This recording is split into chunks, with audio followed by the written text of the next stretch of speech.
tests are performed. You'll do this very nicely, I think. Good luck. Hope you don't test positive.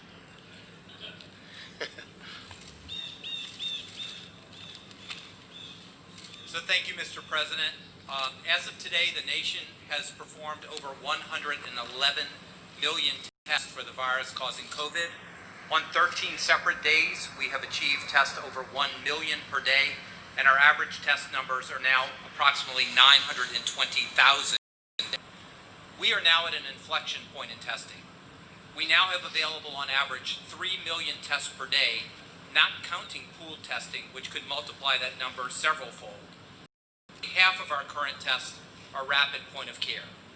All of the actions of your administration, including aggressive use of multiple titles of the DPA, hundreds of millions of dollars in HHS and DoD investments, and regulatory flexibility, including over 200 FDA emergency use authorizations, CLIA enforcement discretion, and application of the PrEP Act, have led us to this inflection point, which brings us why we're here today.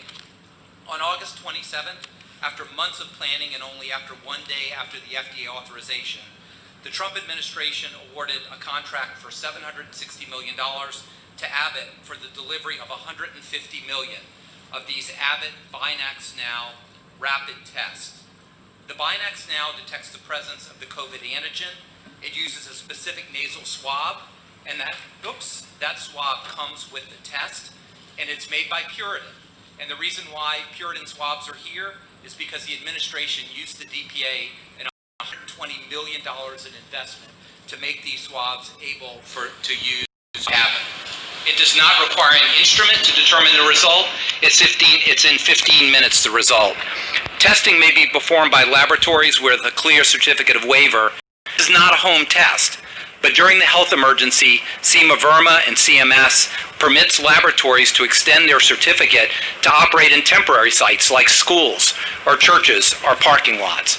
So though we anticipate that the test will generally be performed by a trained individual on a patient, I will demonstrate a self-swab for you to show you just exactly how easy the test is performed.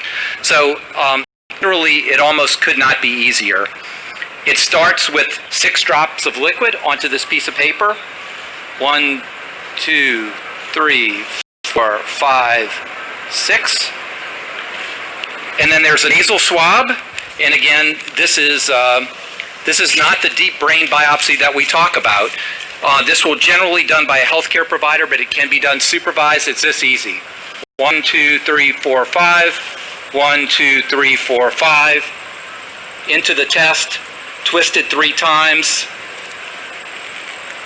the adhesive is pulled off, and you wait 15 minutes, and that is the test. It really could not be easier than this. This is a very sophisticated little piece of cardboard with lots of antibodies and incredible technology into that.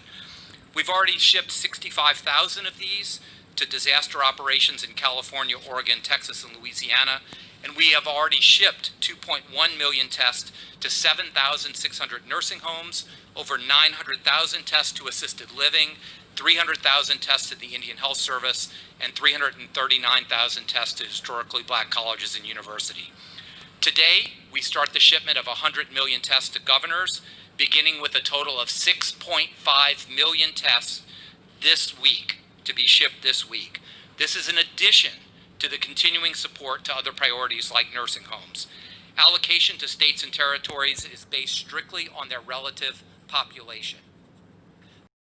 Flexibility to use these tests as they deem fit, but we strongly encourage governors to utilize them in settings that are uniquely in need of rapid, low tech, like opening and keeping open our K-12 schools, supporting critical infrastructure and first responders, responding to outbreaks specifically in certain demographics or locations, and screening of surveillance in congregate settings.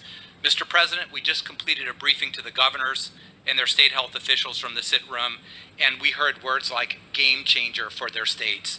Thank you, Mr. President, for your leadership and support of all our efforts to defeat this virus. Thank you very much, Admiral. And let me ask you, Governor Reeves, do you agree? Would you like to say something?